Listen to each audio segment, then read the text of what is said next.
People of Facebook and Royal Palms family, I've been trying to get connected. They changed a setting, and so now it's different. But maybe you've noticed as well that things have changed, so the angle has changed. Now, you now look down upon me as opposed to me looking at you directly. But here's the deal. It's time. It's Monday, which means it's time for another day in the 30-30 challenge. So here we go. We're going to keep making our way through the book Cornerstones. If you don't have a copy of Cornerstones, you need to get one. And in fact, I'm going to do this live because I forgot my book with me. It's right over here. I must say, if you don't have this, parents, if you haven't bought this and you're not using it with your families, you're missing out. Because guess what? We're about to have Christmas break, which means we're going to be out of our small group Bible studies for about 3 weeks. And so how are your kids going to learn the Bible? You know, you might travel or anything like that. And so there's a way that you need to continue to give them the Bible. This is what you should be taking. I'll probably be taking it with us as we go on a trip so we can go through this stuff, continue to talk about these things with the kids. Okay, so here we are. We're going to go on with the 30-30 challenge. And by the way, can I say one more thing? Christmas shopping as well. Get the devotion, the parents guide. This is going to help you fill it out even better. It's good stuff. Trust me. Okay, now let's go with the first question, shall we? First question that we're going to deal with today is question 11.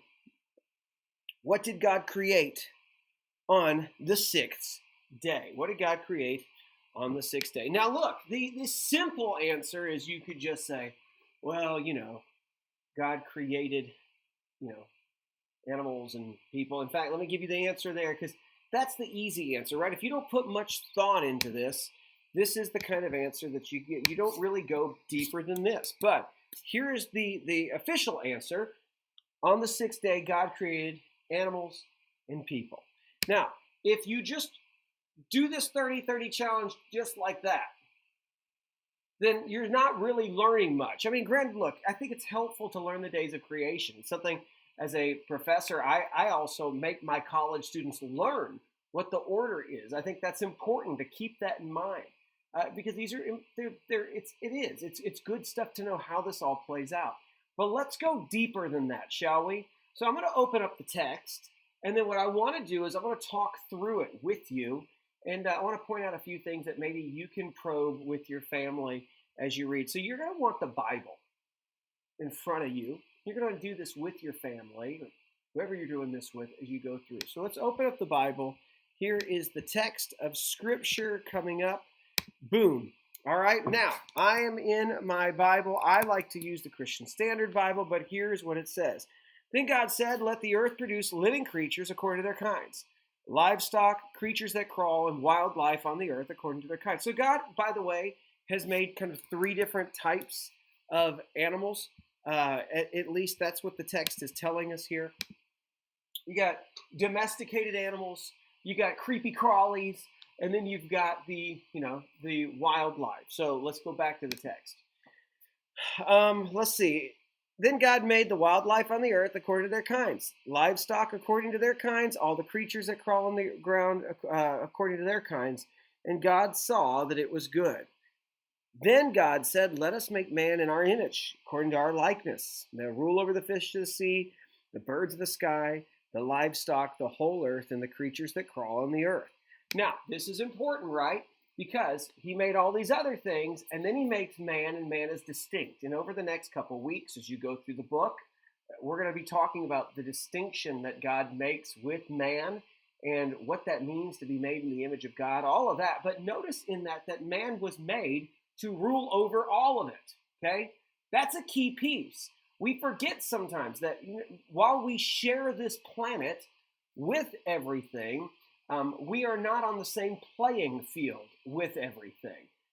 We are their ruler. We are the keeper of these creatures.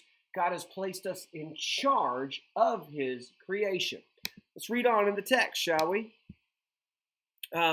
And then it says, so God created man in his own image. He created him in the image of God. He created them male and female.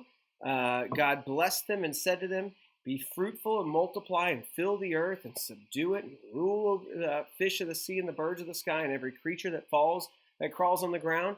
God also said, look, I've given you every seed-bearing plant on the surface of the entire earth and every tree whose fruit contains seed. This will be food for you and all the wildlife of the earth and every bird of the sky and every creature that crawls in the earth, everything having breath and life. I have given every green plant for food. And it was so. And God saw all that he had made, and it was very good indeed. Evening came, and then the morning.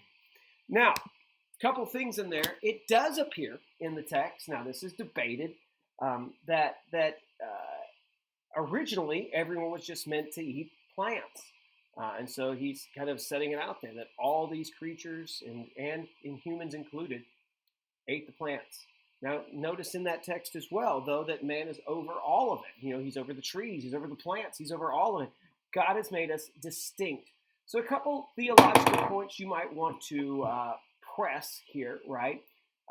First off, you want to talk about the distinction of man. When God makes us, we're different. When we talk about being made in the image of God, that's something else, but we're not animals. We are separate from animals. In a world that teaches us that we are the product of evolution, we need to recognize that the Bible does not leave open the option that we are equal to animals. We are not. We are considered something other, and we have been placed as stewards of this planet. And we need to really think about that and talk about that way. Now, that doesn't mean, by the way, the fact that he's placed us over it all doesn't mean that means that we then become dictators over the creatures. Those are still God's creatures that he made, though he has placed us over them. So there needs to be a distinction. The license to rule is not the license to destroy and to kill. Though later on he will allow by Genesis 9 that we're now, he okays eating animals and all of that. We do see at this point, though, it does appear that maybe, saying it's debated because even in theological circles we talk about this a little bit, about the eating. I think there's an emphasis there. That why does he keep talking about the eating of plants and why that's there? A couple other things that you want to know. So man is distinct. Man was different. He's placed over creation. What does he eat? All of that. I think those are good questions to ask. I think you want to ask the questions of what do you think it was like pre-fall? What do you think it was like having these animals interact with each other? And with man too. Those are all kind of fun things to think about. That the fall will mess everything up, as we'll see. In fact, if you watch the video that I'm going to put out later this week on how God had created us, if you're kind of following the Adult 30-30 Challenge as we're going through New City Catechism, talking about the virus that is sin, that has come and destroyed everything and turned that good nature and inclined it towards evil. Kind of a fun thought would be, what was that like prior to the fall? So think about those things. I'm done. I want to stop there. Look for more stuff coming out next week. But I'm glad you've now got the exclusive view of a cool angle in my office. I don't even know what I'm saying anymore. But anyways, play it cool. If you have not gotten the books, get the books. Buy the books. Have some fun, teach your family, go through it with them, think on this stuff. It's really good for you. All right, we are done. Talk to you later.